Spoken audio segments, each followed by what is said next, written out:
أعوذ بالله من الشيطان الرجيم. بسم الله الرحمن الرحيم. يا أيها الناس إنا خلقناكم من ذكر وأنثى وجعلناكم شعوبا وقبائل لتعارفوا إن أكرمكم عند الله أتقاكم إن الله عليم خبير. صدق الله مولانا العظيم. قال رسول الله صلی اللہ علیہ وسلم بعثت لأتمم مکارم الاخلاق او کما قال رسول اللہ صلی اللہ علیہ وسلم. صدق رسولہ النبی الکریم ونحن علی ذلک لمن الشاہدین والشاکرین والحمد للہ رب العالمین. بہت ہی محترم اور مکرم اور مبجل اور مفضل علماء کرام، اساتین علم و فضل، اور خاص کر کے ہمارے سب کے بڑے عالم ربانی کہو، فیض سبحانی کہو، مجدد زماں کہو، اور صدر مفتی کہو، حضرت مولانا مفتی عبدالستار صاحب دامت برکاتہم، جو ہمارے یہاں کے ہر وقت کے سالانہ جلسے کے خصوصی صدر ہے، جو یہاں تشریف فرما ہے. ان کے صاحبزادے بھی تشریف فرما ہے. اور ابھی یہ جلسے کا پروگرام جاری اور ساری، ابھی بہت سے بچوں کا پروگرام باقی ہے، لیکن میں ابھی وہاں مہمان خانے میں تھا. وہاں میرے شیخ جو فرانس میں رہتے ہیں، جن کا نام ہے عالم ربانی کہو شیخ سلیمان مغلیہ دامت برکاتہم، اللہ ان کی عمر میں برکت عطا فرمائے. معلوم نہیں ان کو کیا الہامی کیفیت ہوئی کہ مجھے کہا کہ جتنا جلد ہو جاؤ مسجد میں جاؤ اور جا کر سب سے پہلے حضرت والا کو سلام مسنون عرض کرو. میں نے حضرت والا کو سلام مسنون عرض کیا اور کہا کہ خاص کر کے جو طلبہ فارغ ہو رہے ہیں 26 طلبہ، ان کو میرا پیغام پہنچا دو. تو میں نے سوچا بات کی بات بھی ہو جائے گی، حضرت کا پیغام بھی ہو جائے گا. اور ویسے بھی میں بیمار چل رہا ہوں، آپ سب کو معلوم ہے کہ مہینہ پہلے بہت بڑا آپریشن ہوا، بائی پاس سرجری ہوئی، اوپن ہارٹ سرجری ہوئی، جس کی وجہ سے زیادہ لمبی بات کرنا یا زیادہ بلند آواز سے بات کرنا یہ ڈاکٹروں نے منع کیا ہے. آپ دعا کریں کہ جو بات میں کہوں اللہ ہم سب کو عمل کی توفیق عطا فرمائے. انہوں نے جو بات کہی ہے اس کو میں اخیر میں لا رہا ہوں، لیکن اس سے پہلے ایک بیک گراؤنڈ لا رہا ہوں. میرے پیارو، آپ سب نے ایک صحابی کا نام سنا ہوگا، حضرت ابو دجانہ. ساتھ میں بولو نا، حضرت ابو دجانہ رضی اللہ تعالی عنہ. یہ بدر میں شریک ہوئے، حضرت ابو دجانہ بدر میں شریک ہوئے. اور جو بدری ہے وہ 313 ہے اور بہت پسندیدہ ہے. اللہ نے ان کے بارے میں فرمایا ہے کہ ہم نے ان کی مغفرت کر دی ہے. اور قرآن کریم میں بھی لکھا ہے کہ اللہ نے ان کی بہت مدد کی ہے. جو لوگ عمرے میں جاتے ہیں، حج میں جاتے ہیں، تو آج کل بڑی کوشش کرتے ہیں کہ مکے سے وہ راستے سے گزرے جہاں بیچ میں بدر کا میدان آتا ہو، اور کرنا بھی چاہیے کیونکہ وہاں 313 بدریوں کے قدم مبارک ہے. اگر ہمارا قدم اس قدم مبارک پر لگا، اللہ ہمارے قدم کو بھی مبارک بنا دے گا. تو قرآن کریم میں فرمایا وَلَقَدْ نَصَرَكُمُ اللَّهُ بِبَدْرٍ وَأَنْتُمْ أَذِلَّةٌ فَاتَّقُوا اللَّهَ لَعَلَّكُمْ تَشْكُرُونَ. اللہ تبارک و تعالیٰ فرماتے میں نے بدر والوں کی مدد کی. تو اللہ نے بدر والوں کی مدد کی. اور بڑی بات یہ ہے کہ اللہ نے فرمایا 313، کتنے؟ 300. سامنے لشکر جرار. اللہ نے فرمایا لشکر جرار کو نہ دیکھو، پیدا کرنے والے اللہ کی طاقت کو دیکھو. اللہ نے فرمایا کم من فئۃ قلیلۃ غلبت فئۃ کثیرۃ بإذن اللہ واللہ مع الصابرین. اللہ فرماتے بہت چھوٹی جماعت ہے، مگر اللہ کی مدد ہو تو بڑے بڑے لشکر جرار پر غالب آ جائے. تو خیر میں واقعی آپ کو سنا رہا ہوں. حضرت ابو دجانہ کس میں شریک ہوئے؟ بدر میں. میں اس لیے سنا رہا ہوں کہ حضرت کی بات کو مجھے آپ کے سامنے لانا ہے. دعا کرے اللہ ہمارے شیخ ہمارے حضرت کی عمر میں خوب برکت عطا فرمائے، خوب توانائی تندرستی عطا فرمائے. دیکھو مرید بیمار ہوتا ہے نا، تو ظاہری بات ہے دوست احباب غم کرتے ہیں، لیکن ہم نے بڑے بڑے مشائخ کو غم کرتا ہوا بہت کم دیکھا، لیکن جب میرے آپریشن کی خبر آئی تو میرے شیخ حضرت شیخ سلیمان ایسے بل بلا کے رو رہے تھے کہ ایسا محسوس ہوا کہ آج تک ہم نے ان سے وہ محبت نہیں کی جو محبت وہ ہم سے کرتے ہیں۔ تو انہی کی بات کو نقل کرنے کے لیے میں نے یہ بیک گراؤنڈ تیار کیا ہے کہ حضرت ابو دجانہ، بولو کون سے میدان میں؟ میدان بدر۔ اچھا، اس کے بعد میدان احد میں بھی حضرت ابو دجانہ، اور آپ کو معلوم ہے جو احد میں شریک ہوا، ہمارے نبی نے فرمایا جاؤ مغفرت بھی ہو گئی اور آسمان اور زمین کے چوڑائی کے برابر جنت بھی مل گئی۔ جو احد میں شریک ہوا، اللہ نے فرمایا سابقوا إلى مغفرة من ربكم وجنة عرضها كعرض السماء والأرض۔ اللہ تبارک و تعالیٰ نے فرمایا جاؤ احد کے میدان میں جاؤ۔ جو احد کے میدان میں گیا، مغفرت بھی اور آسمان زمین کے برابر چوڑائی بھی۔ تو حضرت ابو دجانہ بدر میں بھی، اور بولو کس میں؟ اچھا، احد میں ایک اور واقعہ ہوا۔ ہمارے آقا صلی اللہ علیہ وسلم اچانک احد میدان میں آئے اور ہمارے نبی کے ہاتھ میں تلوار تھی۔ فرمایا کون مصطفیٰ کی تلوار کو لے کر جائے گا؟ کون مصطفیٰ کی تلوار کو لے کر جائے گا اور اس کا حق بھی ادا کرے گا؟ تو آپ کو معلوم ہے 3 صحابہ کھڑے ہو گئے۔ ایک حضرت عمر، بولو سبحان اللہ۔ نمبر 2 حضرت زبیر بن عوام، بولو سبحان اللہ۔ اور نمبر 3 حضرت ابو دجانہ۔ ہمارے نبی نے تینوں کی طرف دیکھا اور وہ تو اللہ کی طرف سے حکم آیا، آپ نے تلوار حضرت ابو دجانہ کے ہاتھ میں دی۔ جب حضرت ابو دجانہ کے ہاتھ میں دی تو 2 کو تلوار نہیں ملی، کون؟ حضرت عمر اور حضرت زبیر بن عوام، ان کو تلوار نہیں ملی۔ تو حضرت عمر تو خیر اپنا کام میں چلے گئے، لیکن حضرت زبیر بن عوام کو بہت افسردگی ہوئی کہ کیوں مجھے تلوار نہیں ملی، کیوں ابو دجانہ کو تلوار ملی۔ ان کا کمپٹیشن دین کے معاملے میں ہوتا تھا، پیسوں کے معاملے میں نہیں ہوتا تھا۔ تو حضرت زبیر بن عوام کہتے ہیں میں جان بوجھ کر ابو دجانہ کے قریب کھڑا ہو گیا کہ دیکھوں کہ مصطفیٰ کی تلوار کا کیا کرتے ہیں۔ حضرت زبیر بن عوام کہتے ہیں اللہ کی قسم 3000 کی فوج تھی، حضرت ابو دجانہ مصطفیٰ کی تلوار کو لے کر اندر داخل ہو گئے، پھر آگے بڑھے، 3000 کا اور فوج تھی، وہاں بھی آگے بڑھ گئے، اور اس کے بعد میں ایک بہت بڑا ہمت والا سامنے سے کوئی ہٹا کٹا آیا، اس کے 2 ٹکڑے کر دیے، اور یہ حضرت ابو دجانہ کے سامنے ایک عورت آ گئی۔ حضرت ابو دجانہ نے اپنی تلوار جو اللہ کے رسول نے دی تھی اس عورت کے سر پر رکھی اور پیوں کر کے ہٹا دیا۔ تو حضرت زبیر بن عوام نے کہا کیا ہوا؟ مار دیتے نا، جب تلوار تو سر پہ رکھی تھی مار دیتے۔ کہا مصطفیٰ کی تلوار ہے، مصطفیٰ کی تلوار سے کسی عورت کو مارنا مناسب نہیں سمجھتا ہوں۔ تو یہ حضرت ابو دجانہ بدر میں، احد میں، اور احد میں مصطفیٰ کی تلوار کے ساتھ۔ پھر خندق میں بھی، بولو خندق، جس کو غزوہ احزاب بھی کہا جاتا ہے، اور وہ سب سے عجب امتحان والا غزوہ خندق جس کو اللہ نے فرمایا هُنَالِكَ ابْتُلِيَ الْمُؤْمِنُونَ وَزُلْزِلُوا زِلْزَالًا شَدِيدًا۔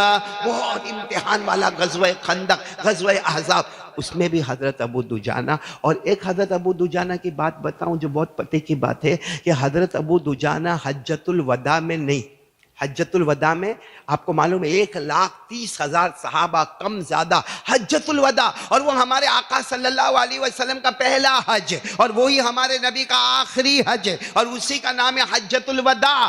جب حضرت ابو دجانہ حج کی تیاری کرنے لگے، ہمارے نبی نے فرمایا نہیں تمہیں حجۃ الوداع میں نہیں آنا۔ تو حضرت ابو دجانہ رونے لگے، اللہ کے رسول میرے کو آنا ہے، آپ کے ساتھ حج میں آنا ہے، آپ کا پہلا حج ہے اس میں مجھے آنا ہے۔ یہ نہیں معلوم تھا کہ آخری حج بھی یہی ہے۔ ہمارے نبی نے فرمایا نہیں تم حج میں نہیں آؤ گے، جب تک میں حج میں رہوں گا مدینے کی مسجد نبوی میں تم امامت کراتے رہو گے۔ کیا صحابی ہوں گے، بولو کون؟ حضرت ابو دجانہ۔ جب ان کے انتقال کا وقت آیا حضرت ابو دجانہ، اب میں میرے حضرت کی بات کو لا رہا ہوں، حضرت ابو دجانہ کا جب انتقال کا وقت آیا تو فرمایا میرے پاس ایک عمل ہے، ایک عمل ہے جس کی وجہ سے میں جنت میں جاؤں گا، ایک عمل ہے، اور رو رہے تھے، ایک ہی عمل میرے پاس، ایک ہی عمل۔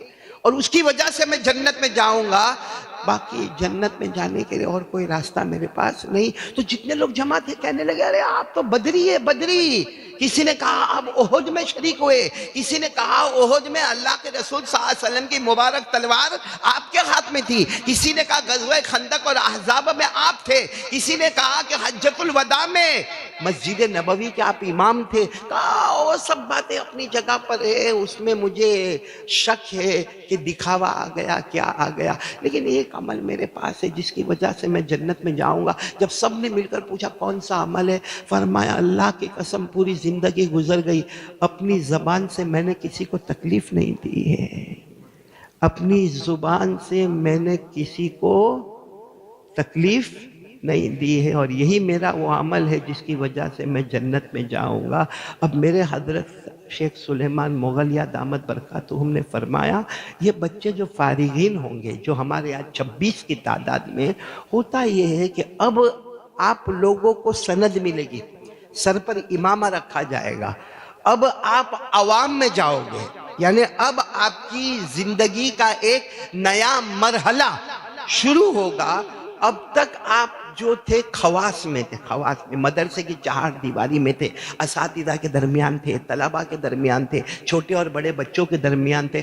اب آپ جاؤ گے باہر کے لوگوں کے درمیان، جن میں غریب بھی ہوں گے، امیر بھی ہوں گے، نیک بھی ہوں گے، برے بھی ہوں گے، جو تان تشنی کرنے والے بھی ہوں گے، حسد کرنے والے بھی ہوں گے، بغض کرنے والے بھی ہوں گے، عداوت کرنے والے بھی ہوں گے، شراب پینے والا بھی ہوگا، جوا کھیلنے والا بھی ہوگا، ان سب کے درمیان میں آپ کو رہنا ہے۔ تو حضرت شیخ نے فرمایا یہ 26 بچوں کو کہو اب ان کی نئی زندگی شروع ہو رہی ہے، اور ساتھ میں یہ کہا کہ صرف باہر کی نئی زندگی نہیں شروع ہو رہی ہے، گھر کی بھی نئی زندگی شروع ہو رہی ہے، کیونکہ اب یہ 26 کے 26 اب شادی کریں گے، تو ایک نئی چیز ہمارے گھر میں آئے گی، اور وہ ہے ہماری، نہیں کرو گے شادی؟ کرو بھائی کرو، نہیں تو کچھ بڈھے جو ہیں نا ہمارے سماج میں دھڑا دھڑ شادی پہ شادی کر رہے ہو، بیٹھا ہے کونے میں دیکھو، کر لو، نہیں تو ایسے بوڑھے فائدہ اٹھا کے نکل جاتے ہیں۔ یہ تو میرے شیخ نے فرمایا، وہ ہنسے مسکرائے نہیں ہے، میرے شیخ ہنستے مسکراتے نہیں، یہ معلوم نہیں کیسا گدھا جیسا مرید ان کو ملا ہے جو ہنستا ہنساتا رہتا ہے، باقی وہ تو بہت سنجیدہ، ہمارے حضرت مفتی عبدالستار صاحب دامت برکاتہم کو معلوم ہے میرے شیخ بہت سنجیدہ، ہنسیں گے تو بھی ایک ہلکی سی مسکراہٹ آئے گی، باقی میں نے ان کو کہا لگاتے ہوئے یا زور سے ہنستے ہوئے نہیں دیکھا۔ خیر، تو وہ یہ کہنے لگے کہ باہر کی ان کی زندگی نہیں ہوگی، یہ 26 بچوں کی زندگی ایک نہیں ہوگی، وہ یہ ہوگی کہ گھر میں شادی ہوگی تو بیوی آئے گی، اب بیوی آئے گی اس کے بعد گھر میں بھی ایک کٹھن معاملہ آئے گا، کیونکہ ایک طرف ماں، ایک طرف ابا، ایک طرف بیوی، پھر ایک طرف بڑے بھائی کی بیوی یعنی جیٹھانی، ایک طرف چھوٹے بھائی کی بیوی یعنی دیورانی، ایک عجب، ایسا لگتا ہے کوئی چھوٹا کربلا تیار ہوا ہے گھر کے اندر۔ تو اس وقت بھی یہ 26 طلباء کو میرے شیخ محترم دامت برکاتہم نصیحت کرتے ہیں، جو حضرت ابو دجانہ نے کہا کہ ہم نئے میدان میں آئے ہیں، اپنی زبان سے کسی کو تکلیف نہیں دیں گے، نہ بیوی کو تکلیف دیں گے، نہ ماں کو تکلیف دیں گے، نہ ابا کو تکلیف دیں گے، نہ جیٹھانی کو، نہ دیورانی کو، نہ بڑے بھائی کو، نہ چھوٹے بھائی کو، اور باہر جائیں گے تو شرابی سے شرابی، کبابی سے کبابی، ہاں ہوگا۔ اب آپ باہر جاؤ گے نا، آج تک آپ نے مدرسے کے مصلی پر امامت کرائی، آپ نے تجوید کے خلاف پڑھا ہوگا، تو ہمارے قاری الیاسین اور قاری یاسین نے کہا ہوگا کہ بھائی آپ نے سورہ فاتحہ جو پڑھی اس میں برابر عین کو ادا نہیں کیا، اور بات ختم ہو گئی۔ باہر آپ جاؤ گے نا، باہر آپ جاؤ گے تو وہاں تجوید کی غلطی کوئی نہیں نکالے گا، مولانا رکوع بہت لمبا کیا، گھٹنے میں درد ہوتا ہے۔ ایک میرے کو ملے تھے میرے دوست، امامت کراتے تھے، میں جگہ کا نام نہیں لوں گا، تو انہوں نے امامت چھوڑ دی۔ میں نے کہا کیوں امامت چھوڑ دی؟ کہا میں ظہر کی نماز پڑھا رہا تھا، میں نے رکوع کیا، اور میں نے رکوع میں 5 مرتبہ سبحان ربی العظیم سبحان ربی العظیم کہتے، وہاں کے متولی صاحب آئے اور آ کر کہنے لگے مولانا اتنا چھوٹا رکوع کرنے کا میری رکعت چلی گئی۔ صرف 5 مرتبہ سبحان رب العظیم اور سمیع اللہ لمن حمدہ میں دوڑتا دوڑتا آیا کہ چلو مولانا کا رکوع لمبا ہوگا، مجھے رکعت ملے گی، میری رکعت چلی گئی. تو یہ کہتے ہیں میں نے معافی مانگی متولی صاحب سے کہ متولی صاحب اب میں اثر میں لمبا رکوع کروں گا، آپ فکر نہ کریں. کہتے ہیں اثر میں نے لمبا رکوع کیا 10 مرتبہ 11 مرتبہ سبحان رب العظیم سبحان رب العظیم سبحان. جیسے ہو گئی نماز، ایک میرا کہنے لگا مولانا گھٹنے دکھتے کیا کرنے کا. تو پھر اس کے بعد میں انہوں نے کہا کہ مغرب کی نماز کے لیے جب میں کھڑا ہوا تو سوچوں ظہر کے متولی کی نیت کروں کہ عصر کے متولی کی نیت کروں. کہا میں نے نماز پڑھانا ہی چھوڑ دیا کہ نماز تو اللہ کے واسطے ہوتی، متولیوں کے واسطے تھوڑی ہوتی ہے. اللہ نے فرمایا قل ان صلاتی ونسکی ومحیای ومماتی للہ رب العالمین لا شریک لہ. تو میرے 26 پیارے بچوں، میرے تو تم بچوں ہو، اس کا ارادہ کرو کہ جو بھی کام کریں گے کس کے واسطے کریں گے؟ اللہ کے واسطے. تو ہم باہر کی دنیا میں جائیں گے تو آبجیکشن کرنے والے بہت آبجیکشن کریں گے، ویڈیو بھی لائیں گے اور معلوم نہیں کیا کیا ہمارے بارے میں افواہیں اڑائیں گے. آپ لوگوں کا تعلق، جو میرے شیخ نے فرمایا، اپنی زبان سے کسی کو تکلیف نہیں، اور دوسرا تعلق کس کے ساتھ؟ اللہ کے ساتھ. بولو تعلق کس کے ساتھ؟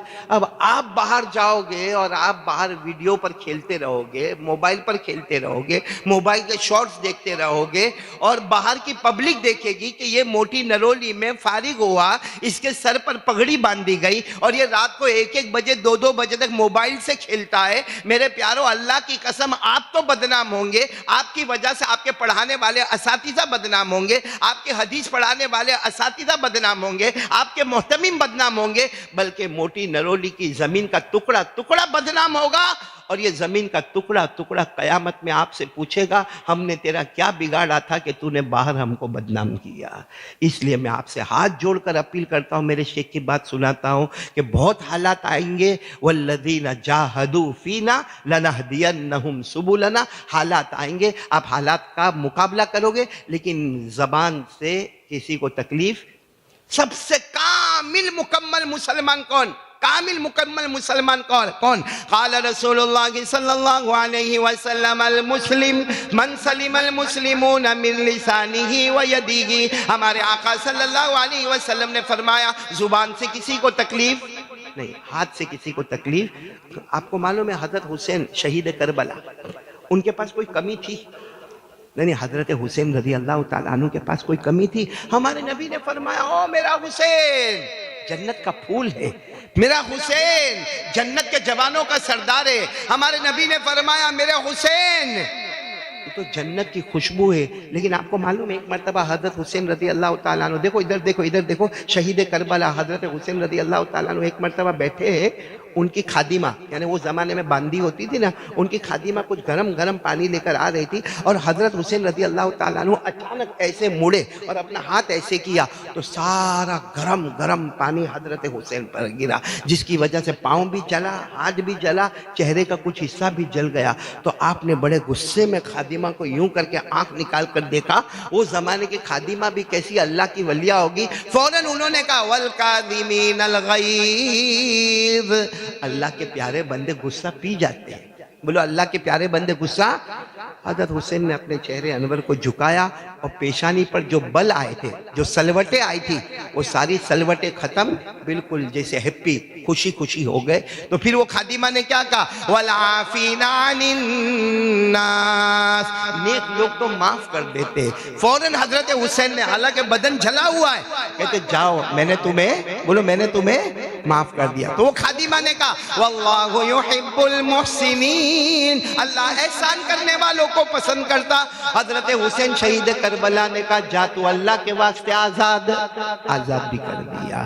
یہ میرے دوستو اس کا نام ہے اخلاق. اور ایک عجیب بات میں آپ کو بتاؤں جو قرآن کریم کا بہت بہترین نکتہ ہے کہ ہمارے نبی روئے. ارے بولو ہمارے نبی امت کے واسطے روئے، اتنا روئے. اللہ نے منع کیا نہ میرے مصطفیٰ، نہ رونا نہیں، رو کے اپنے آپ کو مت اتنا پریشان مت کرو. فَلَعَلَّكَ بَاخِعٌ نَفْسَكَ عَلَىٰ آثَارِهِمْ إِن لَّمْ يُؤْمِنُوا بِهَذَا الْحَدِيثِ الحديث اسفا. اللہ نے رونے سے منع کر دیا، اتنا نہ رو. اچھا ہمارے نبی عبادت او اللہ اکبر، او پاؤں پہ ورم آ جاؤ، اتنا لمبا رکو، اتنا لمبا سجدہ. اللہ نے فرمایا نہ میرے مصطفیٰ، اتنی لمبی لمبی عبادت نہیں کرنا. یا ایھا المزمل قم اللیل الا قلیلا نصفہ او انقص منہ قلیلا او زد علیہ. اللہ نے کہا بہت لمبی لمبی عبادتیں نہیں کرنا. اچھا ہمارے نبی سارا کا سارا مال لے جاؤ، اللہ کے راستے میں لے جاؤ، اللہ کے راستے میں لے جاؤ. اللہ نے منع کیا نہیں، کچھ اپنے پاس بھی رکھو. لنفسک علیک حق ولزوجک علیک حق. کچھ اپنا بھی حق ہوتا ہے، کچھ بیوی کا بھی حق ہوتا ہے، کچھ بچوں کا بھی حق ہوتا ہے، کچھ اڑوس پڑوس کا بھی حق ہوتا، سارا کا سارا. تو اللہ تبارک و تعالیٰ نے بہت لمبی عبادت کرنے سے مصطفیٰ کو روک دیا، بہت زیادہ رونے سے روک دیا، بہت زیادہ سخاوت سے روک دیا. لیکن جب اخلاق کا معاملہ آیا، زبان کا معاملہ آیا، کسی کو نہ ستانے کا معاملہ آیا، اللہ نے فرمایا وَإِنَّكَ لَعَلَىٰ خُلُقٍ عَظِيمٍ. اللہ نے روکا نہیں بلکہ کہا آپ بلند سے بلند، بلند سے بلند اخلاق پر بڑھتے جاؤ. جتنا بڑھتے جاؤ گے نور نبوت میں چمک ہی چمک آتی چلی جائے گی. تو میں آج میرے شیخ کی بات پھر دوہرا رہا ہوں کہ آپ ایک نئے میدان میں جائیں گے تو نئے میدان میں سب سے پہلے کس کی حفاظت؟ تین باتیں انہوں نے کہی ہے. سب سے پہلے کس کی حفاظت؟ زبان کی حفاظت. دوسری بات انہوں نے یہ کہی میرے شیخ نے، زبان میری ہے، کلام میرے شیخ سلیمان دامت برکاتہم کا. دوسری بات انہوں نے کہی کہ باہر جا کے، اے میرے 26 بچوں، باہر جا کے کھلم کھلا گناہ مت کرنا. اور کھلم کھلا گناہ ہے موبائل. بولو کھلم کھلا گناہ کیا ہے؟ اور میں یہ بھی نہیں کہوں گا میرے 26 بچوں کہ آپ موبائل کا استعمال مت کرنا. میں نہیں رکھتا ہوں موبائل اپنے پاس، لیکن آپ کو نہیں کہوں گا کہ آپ موبائل نہ رکھو اپنے پاس. بے شک آپ موبائل رکھو، کیونکہ درس قرآن میں موبائل کی ضرورت، درس حدیث میں موبائل کی ضرورت. آپ نے دیکھا ہوگا بہت سارے علماء بیان کرتے تو ہاتھ میں موبائل رکھتے. اب تو کتنے لوگ قرآن پڑھتے تو بھی موبائل رکھتے، اور نعت پڑھنے والے تو موبائل رکھتے ہی رکھتے ہیں. حالانکہ پہلے یہ سب نہیں تھا اور یہ ہونا بھی نہیں چاہیے. لیکن موبائل کی ضرورت رہے گی، مگر کھلم. دیکھو گناہ تو ہوتا ہے، ہو گیا کوئی کونے میں ہو گیا، توبہ کر لی، معاملہ صاحب. یہ اوٹے پر بیٹھنا، فارغ ہوئے ہو تم مدرسے کی، اب رات کو عشاء کے بعد اوٹے پر بیٹھے ہو، اور ایک عام آدمی آپ کے گاؤں کا وہ بھی اوٹے پر بیٹھا ہے، وہ بھی گیم کھیل رہا ہے، آپ بھی گیم کھیل رہے ہو، تو اس میں اور تمہارے میں فرق کیا؟ یہ تو کیسا ہو گیا معلوم؟ اندھا اور دیکھنے والا دونوں برابر ہو گئے. یہ کیسا ہو گیا؟ ایک جاننے والا اور نہ جاننے والا دونوں برابر ہو گئے. حالانکہ اللہ فرماتے ہیں دونوں برابر نہیں ہوں گے. قُلْ هَلْ يَسْتَوِي الَّذِينَ يَعْلَمُونَ وَالَّذِينَ لَا يَعْلَمُونَ. اللہ فرماتے ہیں ایک جاننے والا عالم ہے، دستار بندی والا ہے، یہ موٹی نلولی میں بخاری، مسلم، ترمذی، ابو داؤد، نسائی، ابن ماجہ اور جلالین وغیرہ کتابیں پڑھنے والا. اور وہ جو بازو والا ہے وہ تو گٹکا کھاتا، سگریٹ پیتا، تمباکو کھاتا. اگر وہ بھی موبائل پر گیم کھیلتا ہے اور میرا بچہ بھی موبائل پر گیم کھیلتا ہے تو اس کا مطلب ہوا کہ ہم اس آیت کے خلاف جا رہے ہیں انما یخشی اللہ من عبادہ العلماء. اللہ سے ڈرنے والے کون ہیں؟ تو جاہل جیسا ہو گیا، پھر اللہ ہم سے دین کا کوئی کام نہیں لے گا. تو پہلی بات حضرت نے فرمائی اپنی زبان کی حفاظت، زبان سے کسی سے غصے نہیں ہونے کا. نمبر 2 کھلم کھلا گناہ ہو گیا، گناہ ہو جاتا ہے، گناہ ہو جاتا ہے، میرے سے بھی ہو جاتا ہے، آپ سے بھی ہو جاتا ہے، ہو گیا صلاۃ توبہ پڑھ لے، اللہ معاف کر دے، اللہ معاف کر دے. آپ کو معلوم ہے نا اللہ تو بڑے بڑے گنہگار کو معاف کرتا. آپ نے ترمذی میں پڑھا ہوگا ایک شخص گزرے ہیں پرانے زمانے میں جن کا نام تھا کفل. بولو کیا نام تھا؟ کفل. کفل بھی کہتے ہیں، کفل بھی کہتے ہیں، فا پر فتحہ بھی اور فا پر سکون بھی، کفل یا کفل. وہ اتنے بڑے گنہگار، مالدار بھی تھے، شرابی تھے، کبابی تھے، جواری تھے. روز رات کو عورت بدلتے تھے، روز رات کو نئی عورت اپنے بستر پر لاتے تھے. اب ایک مرتبہ ایک جوان عورت کو لے کر آئے، چونکہ ان کا تو کاروبار ہی یہ تھا، پیسہ تھا، مال تھا، دولت تھا، بنگلہ تھا، گھر تھا، اور پورا محلہ جانتا تھا کہ یہ شرابی، کبابی، جواری، نکم آدمی. ایک رات ایک عورت کو لائے اور پیسہ طے کر دیا. جب بستر پر جانے کا وقت آیا تو عورت رونے لگی. تو یہ کفل نے پوچھا رو کیوں رہی ہے؟ خوشی سے آئیے، اپنی مرضی سے آئیے، اور پیسہ لیا ہے، مفت میں تو آئی نہیں ہے. تو وہ عورت کہنے لگی آج تک میں نے کبھی اپنی عزت کا سودا نہیں کیا، آج مجبوری میں سودا کر رہی ہوں، مجھے میرے اللہ سے ڈر لگ رہا ہے اس لیے میں رو رہی ہوں۔ تو کفل کہنے لگے اچھا پہلی مرتبہ میں اللہ سے ڈر لگ رہا ہے، اور میں اتنے زمانے سے کرتا ہوں اور مجھے اللہ سے ڈر نہیں لگتا ہے۔ اس عورت کو کہا جا جا، وہ عورت کا وہ جملہ تھا کہ مجھے اللہ سے ڈر لگتا ہے، یہ سوچنے لگے یہ پہلی مرتبہ میں اللہ سے ڈرتی ہے اور میں اتنی مرتبہ میں اللہ سے نہیں ڈرتا۔ اس عورت کو بھیج دیا، پیسہ بھی دے دیا، اور کرنا اللہ کا کرنا، تو وہ عورت باہر گئی اور یہاں کفل کا انتقال ہو گیا۔ یہاں کفل کا انتقال ہو گیا، سارے محلے والے کو پتا چلا وہ کفل کا انتقال ہو گیا۔ محلے والے کہنے لگے چلو ایک شرابی، ایک کبابی، ایک جواری ہمارے محلے سے کم ہوا، لیکن محلے والے حیران تھے۔ جب گئے تو ان کے گھر کی دیوار کے باہر لکھا تھا قد غفر اللہ ربہ، اللہ نے ان کی قد غفر اللہ کفلن، اللہ تعالیٰ نے کفل کو معاف کر دیا ہے۔ تو میرے پیارو، جب اللہ اس طرح معاف کرتے ہیں تو سب سے پہلی بات بولو زبان کا تکلیف نہیں، نمبر 2 کھلم کھلا گناہ نہیں، اور تیسری بات جو حضرت نے فرمائی وہ یہ ہے کہ تنخواہ کم ہوگی آپ کی۔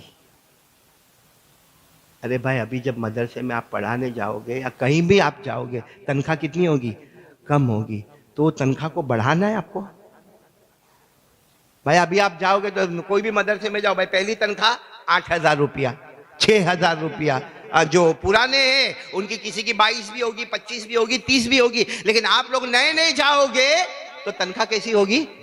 کم ہوگی۔ ابھی میں ترکیسر میں تھا 2 دن پہلے، ہمارے بہت پیارے دوست کہو بلکہ میرے بھائی کہو، حضرت مولانا خلیل احمد راوت صاحب جو دارالعلوم فلاح دارین کے محتمی میں، وہ مجھے کہنے لگے کہ تنخواہ بڑھانے کا ایک طریقہ ہے۔ میں نے کہا کیا طریقہ ہے؟ میں نے کہا اب ہم تو چونکہ دوست ہیں، میں نے کہا تیرے پاس تو ڈلے کے ڈلے بھرے، دیتا ہو تو میرے کو دے دے۔ میں نے کہا تیرے پاس فرانس کا پیسہ ہے، میرے پاس انڈیا کا پیسہ۔ انہوں نے بہت اچھی بات کہی، کہا اللہ نے ایک دعا بتائیے اللہم انا نسألک علما نافعا، اس کے بعد فوراً ورزقا واسعا۔ معلوم ہوا اگر تمہارا علم نافع ہوگا تو آٹومیٹک تمہارا رزق بھی واسع ہوگا۔ اس لیے اگر ہم مدرسے میں گئے تو ظاہری بات ہے پہلی مرتبہ جائیں گے تو وہاں مدرسے کے ذمہ دار کہیں گے آپ پہلا سال ہے، آپ کا 8,000 سے زیادہ تنخواہ نہیں ہوگی، لیکن آپ اتنا محنت سے مدرسے میں پڑھاؤ، اتنا محنت سے مدرسے میں پڑھاؤ، آپ کے علم کو نافع بناؤ، ہمارے نبی کی زبان پر علم نافع کے ساتھ رزق واسع بن جائے گا۔ اللہ تعالیٰ اور بھی بہت زیادہ رزق ہم کو عطا کریں گے۔ تو غریبی میں سخاوت کرنا، مالدار ہو کے سخاوت کرنا۔ بھائی کوئی بڑا امیر آدمی ہے، جیسے یہاں بہت سارے بیٹھے ہیں، ابھی میں ان سے وصول کروں گا، تیار رہو، وصول کروں گا ان سے۔ میرے کو وصول کرنے میں بہت مزہ آتا ہے، خود دوں نہ دوں لیکن لوگوں سے وصول کر لیتا ہوں میں، اسی کا نام مولوی ہوتا ہے بھائی۔ تو ابھی ہم بڑے بڑے مالدار ہیں، اگر ان میں سے کسی نے 10,000 روپیہ دیا تو ان کا کچھ نہیں گیا، اور کسی مولانا کی پگار 8,000 ہے، اس میں سے اس نے 1,000 دیا۔ حکیم الامت حضرت مولانا اشرف علی تھانوی رحمۃ اللہ علیہ فرماتے صدقہ کون سا قبول ہوتا ہے؟ آپ کسی غریب مسکین یتیم بیوہ لاچار مجبور کو دو گے، کیا قبول؟ ایک آدمی نے 1,00,000 روپیہ دیا، کروڑوں کی کمائی، 1,00,000 روپیہ، اور وہ سیٹھ صاحب نے 1,00,000 روپیہ دیے ماشاءاللہ، اور بیچارہ کوئی عالم نے 500 روپے دیا۔ حضرت تھانوی فرماتے دیتے وقت دل کس کا دکھا؟ جس کی 5,000 پگار تھی اس میں سے 500 دیا، اس کا دل دکھا، دکھتے دکھتے 500 دیا، اور کروڑوں میں سے 1,00,000 دیا، اس کا دل نہیں دکھا۔ حضرت تھانوی فرماتے میرے اللہ کی قسم اس کا صدقہ قبول ہو گیا، 500 والے کا صدقہ قبول ہو گیا۔ اس پر میں ایک بات بتا کر بات ختم کروں گا۔ حضرت علی اور حضرت فاطمہ رضی اللہ تعالی عنہما، سننا برابر ہے، بہت پتے کی بات ہے۔ حضرت حسن اور حسین دونوں بیمار، بولو حضرت حسن، دونوں بچے ہیں اور دونوں بیمار، اور دونوں کو بخار، سخت بخار، حضرت حسن کو بھی اور حضرت حسین کو بھی۔ اور حضرت علی اور حضرت فاطمہ پریشان۔ بھائی وہ زمانے میں ہاسپٹل نے بوٹل چڑھانا، نے خون چڑھانا، نے بلڈ ٹیسٹ تو تھا نہیں۔ حضرت علی اور حضرت فاطمہ بہت پریشان ہیں، حسن بھی بخار میں تڑپ رہے، حسین بھی بخار میں تڑپ رہے۔ دونوں نے 2 رکعت نماز پڑھی اور کہا ہم منت مانتے کہ اللہ ہمارے بچوں کو شفا دے دے تو ہم دونوں 3 دن کے روزے رکھیں گے۔ اللہ کا کرنا ایسا کہ حضرت حسن بھی اچھے ہو گئے، بولو سبحان اللہ، حضرت حسین کو بھی شفا مل گئی، بولو اچھا۔ تو اب یہ حضرت علی کو اور حضرت فاطمہ کو کتنے دن کے روزے رکھنا؟ پہلا روزہ میں سحری میں جو کی روٹی، بولو جو کی، افطاری کا وقت آیا، جو کی روٹی تیار، بولو جو کی روٹی تیار، حضرت علی بھی تیار، حضرت فاطمہ بھی تیار، کیونکہ افطاری کا وقت ہے۔ اتنے میں دروازے پر کوئی آیا، میں مسکین، میں غریب، میں کھانا نہیں کھایا، میرے کو کھلا دو، تو حضرت علی نے وہ روٹی اٹھائی اور تو اب کیا کریں گے؟ کہا پانی پر افطار کر لیں گے۔ چلو پانی پر افطار ہو گیا، اب تو دوسرے دن سحری بھی پانی پر، کچھ ہے ہی نہیں۔ پھر حضرت علی گئے، کام پر گئے اور کچھ لے کر آئے۔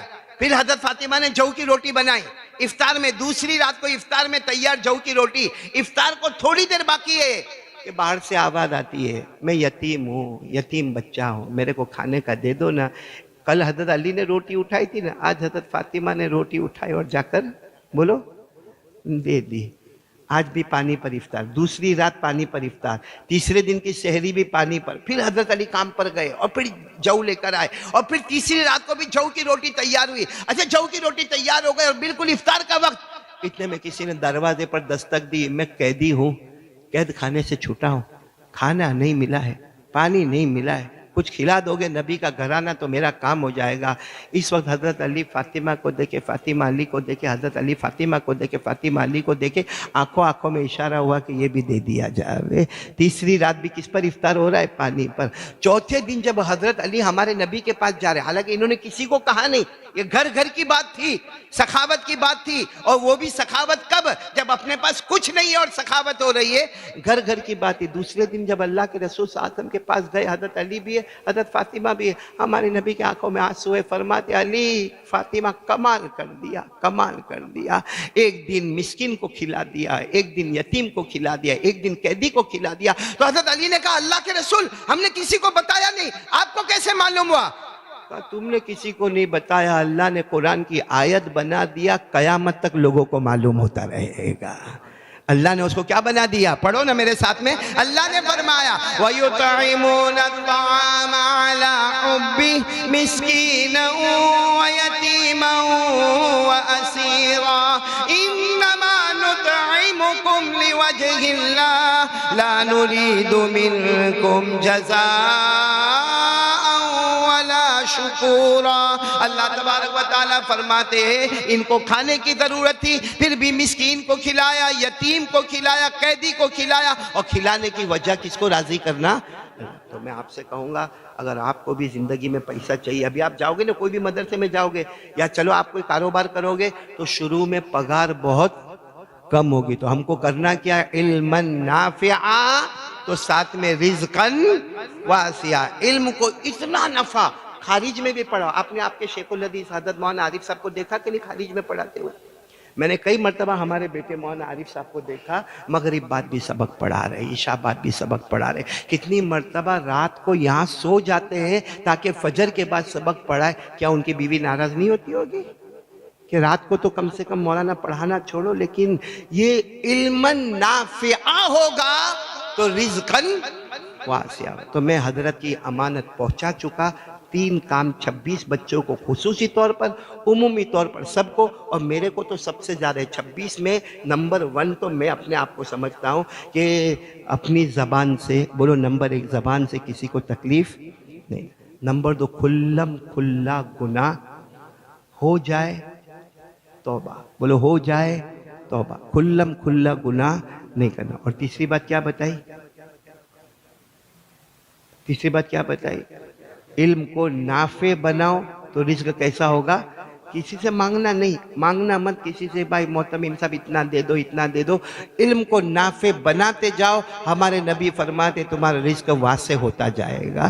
یہ سب باتیں کرنے کے بعد میرے شیخ نے ایک جملہ کہا کہ حضرت مولانا حسین احمد مدنی نور اللہ مرقدہ، انہوں نے فرمایا، وہ کہتے کوئی 100 مرتبہ بخاری شریف پڑھاوے، کوئی 100 مرتبہ بخاری شریف پڑھاوے، وہ ثواب نہیں ملے گا، یہ 3 چیزیں آ جائے گی تو اس کے بدلے میں اللہ جنت عطا کر دے گا۔ یہ 100 مرتبہ بخاری پڑھانے سے زیادہ ثواب کی چیز ہے کہ یہ ہم کر لیں۔ سب کریں گے؟ بولو کریں گے انشاءاللہ۔ اللہ ہم سب کو عمل کی توفیق عطا فرمائے۔ چونکہ میں اللہ نے یہاں کا ذمہ دار بنایا، سب سے پہلے تو میں حضرت مفتی عبدالستار صاحب دامت برکاتہم کا تہہ دل سے شکر ادا کروں گا، کیونکہ ایک وقت پہلے یہ بھی بہت بیمار ہو گئے تھے، اللہ تبارک و تعالیٰ نے ان کو مکمل شفا دی، ہم نے ہمارے ادارے میں ان کے لیے دعائیں بھی کی، ان کے بچے کا بھی ہم شکریہ ادا کریں گے جو مفتی صاحب کو لے کر آئے، اور یہاں کے تمام اساتذہ کا میں بہت شکریہ ادا کروں گا، تمام متولیان ٹرسٹیان کا شکریہ ادا کروں گا، اور اسی طریقے سے میرے بھائی مولانا حذیفہ کا شکریہ ادا کروں گا۔ کہا ہے مولانا حذیفہ؟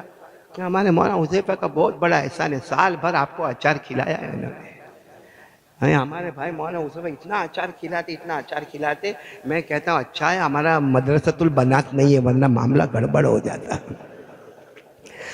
تو ہمارے مولانا حذیفہ صاحب کا شکریہ، سارے متولیوں کا، سب کے نام نہیں لوں گا، سارے ٹرسٹیوں کا، سارے ذمہ داروں کا، سارے گاؤں والوں کا شکریہ، اور گاؤں کی ماؤں کا، بہنوں کا، بیٹیوں کا، بچوں کا، بچیوں کا شکریہ، یہاں کے اساتذہ، یہاں کے طلبہ کا شکریہ۔ اور میں سب کی طرف سے، اپنی طرف سے اور سب کی طرف سے کہوں گا کہ اگر ہماری زبان سے تم میں سے کسی کو بھی تکلیف پہنچی ہو، یہ بڑے مجمع میں معافی مانگنے کو تیار ہوں، اور اگر کوئی کہے گا کھلم کھلا مجھ سے معافی مانگو تو میں وہ کرنے کے لیے بھی تیار ہوں، کیونکہ ابھی جو میرا آپریشن ہوا نا، اور آپریشن سے جب مجھے لائے نا حضرت مفتی صاحب، ایسا لگتا تھا بین الموت والحیات، ایسا لگتا تھا مر جاؤں گا یا جیوں گا، کیونکہ پورا یہاں سے یہاں تک کاٹ دیا گیا تھا، یہ دونوں پاؤں کو دونوں طرف سے چیر دیا گیا تھا، اور پورا پٹوں میں اور مشین میں لپیٹ دیا گیا تھا، ایسا ہی لگتا۔ تبھی میں نے سوچا کہ کتنوں سے معافی باقی رہ گئی ہوگی، اس دن سے میں نے ارادہ کر لیا جہاں بھی جاؤں معافی مانگتا چلوں، معافی مانگتا چلوں، کیونکہ زندگی کا کوئی بھروسہ نہیں۔ اور آپ کو معلوم ہے نا، مرنے کے بعد آدمی تمنا کرے گا کاش میں یہ کر لوں، کرنے ملے گا۔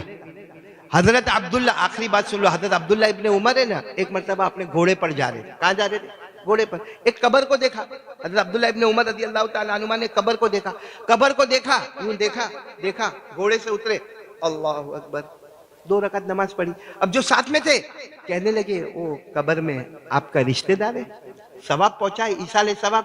کہا قبر میں کون ہے میں نہیں پہچانتا، تو کہا کوئی نہیں، وہ آپ کے دادا یا پھپھا یا خالو یا کوئی خالہ کے پھوپھی۔ کہا کون ہے قبر میں نہیں، تو کہا آپ نے قبر کو دیکھ کر 2 رکعت نماز کیوں پڑھی؟ کہا قبر کو دیکھ کر مجھے میرے نبی کی بات یاد آئی کہ آدمی جب قبر میں چلا جائے گا تو کہے گا کاش زندگی میں 2 رکعت پڑھ لیا ہوتا، تو مجھے یہ قبر کو دیکھ کر وہ حدیث یاد آئی، اس لیے میں نے وہ 2 رکعت نماز ادا کی ہے۔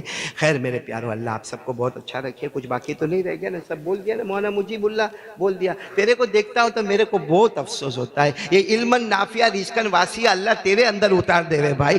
مفتی صاحب ہمارے مدرسے کے اساتذہ میں سب سے بڑا کنجوسی ہے، اب کروں تو کیا کروں کہ شاگرد میرا ہے، ایسی کیسی تربیت میں نے کیا تیری مولانا مجیب اللہ، اچھا بچہ ہے، بہت پیارا بچہ ہے۔ میں جب یہاں پڑھانے کے لیے آیا تھا موٹی نرولی میں، تو اس وقت سب سے ممتاز طالب علم اگر کوئی تھے تو مولانا مجیب اللہ تھے، جو میں سبق، کیونکہ اس وقت تو یہاں دور حدیث شروع نہیں ہوا تھا، ابتدائی کتابیں چارم پنجم کی کتابیں ہوتی تھی، یہ برابر لکھتے رہتے تھے، اور یہ جو لکھتے تھے میں اس کو جمع کرتا تھا، اس لیے ہم استاد شاگرد کے ساتھ بے تکلف بھی بہت ہو گئے ہیں۔ ابھی بہت بڑا کام کیا انہوں نے، دورے والوں کو کھانا کھلایا نا ان کی بیوی نے، میں نے ان کو کیا کہا، کاش میں بھی دورے کا ایک طالب علم ہوتا ہے، اور اتنا ہوشیار ہے جنید بھائی تیری طرح میمن ہے، اس کو بولیں گے نا کھانا، جب آپ کو کھانا ہے کھا لو، آپ بولتے ہیں نا، کبھی کبھی میں جنید بھائی کو کہتا ہوں تیرے پاس اتنی پراپرٹی میرے کو دے دینا، تو میرے کو کیا کہے گا، قاری صاحب سب تمہاری ہے نا، لیکن ایک بار بھی سائن نہیں لیتا ہے میری۔ ایسے مت بنو بھائی۔ خیر ابھی ایک بہت خوشخبری کا، ایک خوشی کا اعلان، ہمارے یہاں 5 پرانے مدرسین ایسے ہیں جنہوں نے آج تک کعبے کو دیکھا نہیں ہے، مدرسین، اور وہ بھی پرانے قدماء جنہوں نے ابھی تک کعبے کو دیکھا نہیں ہے، اور 5 کا نام سامنے پیالے میں پرچی پہ لکھے ہوئے ہیں، حضرت مفتی عبدالستار صاحب اپنے مبارک ہاتھ سے وہ اٹھائیں گے، جس کا نام آئے گا اس کو عمرہ من جانب مدرسہ بھیجا جائے گا، یعنی جب وہ عمرے میں جائے گا تو اس کی تنخواہ بھی نہیں کٹے گی، جتنے دن وہ عمرے میں رہے گا، زیادہ سے زیادہ 15 دن رہے گا، تو تنخواہ بھی مدرسے کی طرف سے نہیں کٹے گی اس کی، تو یہ مدرسے کی طرف سے 75,000 روپے کیش اس کے ہاتھ میں دے، اور مدرسہ اس کو یہ یہ بھی پابند نہیں کرے گا کہ رمضان میں جانا ہے کہ رمضان کے بعد جانا ہے، جب اس کو جانا ہے تب جائے۔ 75,000 روپے کیش اس کو دیے جائیں گے۔ میں اس وقت ہمارے مرحوم مولانا عبد المنان صاحب کو بھی یاد کرنا چاہیے، مرحوم مولانا عثمان صاحب کو یاد کرنا چاہیے، مرحوم مولانا عبد الرحیم صاحب کو یاد کرنا چاہیے، مرحوم مولانا حمزہ صاحب کو یاد کرنا چاہیے۔ یہ سب وہ حضرات تھے جو اس مدرسے سے لگائے تھے، سب اللہ کی رحمت میں پہنچ گئے۔ انا للہ و انا الیہ راجعون۔ اللہ سب کی قبر کو نور سے منور فرمائے۔ الحمدللہ ثم الحمدللہ، ہمارے حضرت حاجی مفتی عبدالستار صاحب کی برکت سے 2 پرچیاں اٹھائی جائے گی، اور جن کا نام آئے گا وہ مبارک ہے، صدہا مبارک ہے، جو عمرے کے لیے تشریف لے جائیں گے انشاءاللہ۔ مفتی صاحب 2 پرچی اٹھائیں آپ 5 پرچیوں میں سے۔ مولانا مجیب اللہ کو دے، مولانا مجیب اللہ خبر دے۔ کس کی طرف؟ پہلی پرچی۔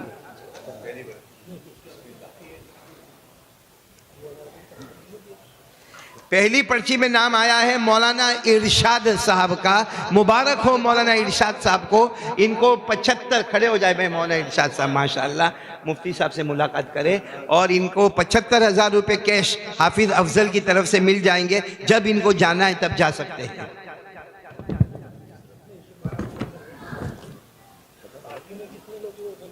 سیٹنگ تو نہیں۔ دوسری پرچی آئی مولانا مجیب اللہ صاحب کی طرف سے، تو مولانا ارشاد اور مولانا مجیب اللہ، اللہ تعالیٰ بہت بہت مبارک کرے، دونوں ہم جولی کا ساتھ میں ہو گیا ماشاءاللہ۔ اللہ تبارک و تعالیٰ قبول فرمائے، آمین یا رب العالمین۔ وآخر دعوانا ان الحمدللہ رب العالمین۔